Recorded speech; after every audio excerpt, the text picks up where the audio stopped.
Hello મિત્રો, નમસ્કાર।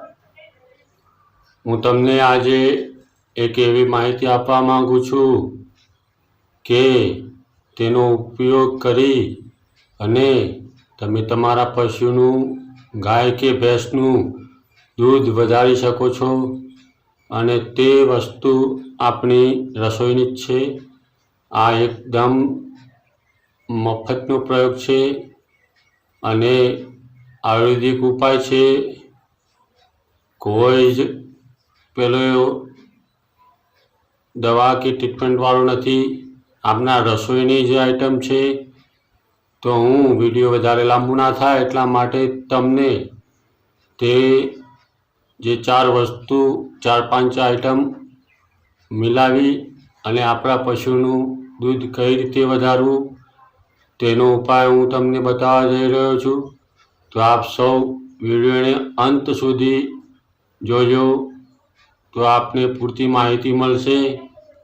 તો વિડીયો સ્ટાર્ટ કરતાં હું તમને જણાવું કે તે આપના રસોઈની જ વસ્તુ છે।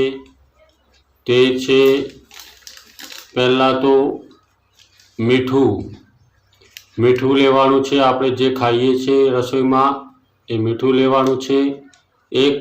એક પશુ દીઠ હું તમને બતાવીશ, તો આપના જેટલા પશુ હોય એ પ્રમાણે એટલું વસ્તુ નાખીને તેને પીવડાવવાની છે।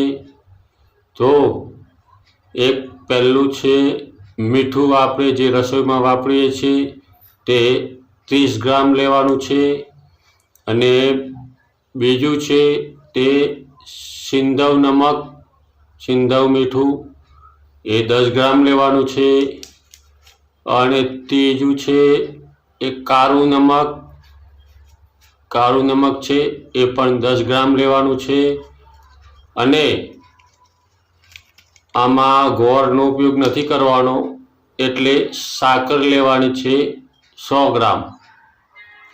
આટલી વસ્તુ તમારે 5 લીટર પાણીમાં ઓગાળીને ડાયલ્યુટ થઈ જાય બધી વસ્તુ, પછી તમારે એ પાણી એક પશુને પાવાનું છે।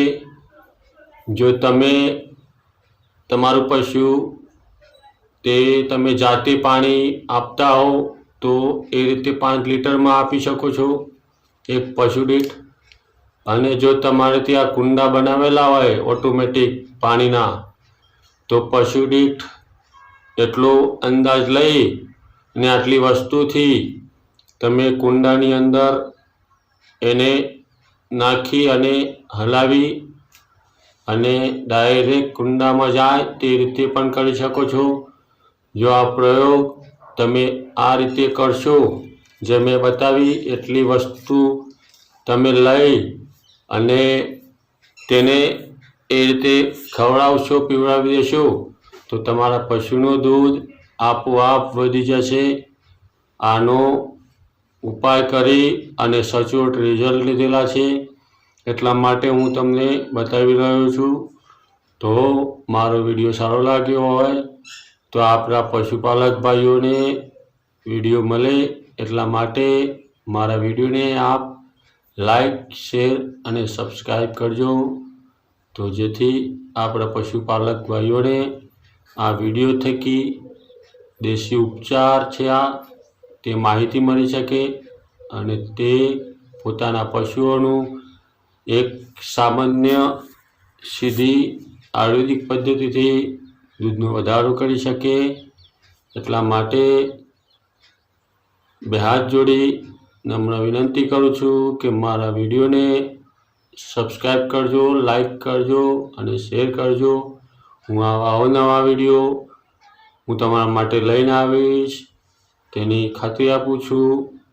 અને સચોટ વિડીયો બનાવવા માટે અને ટૂંકમાં વિડીયો બનાવવા માટે હું એ રીતનો ટ્રાય કરું છું બને તેમ।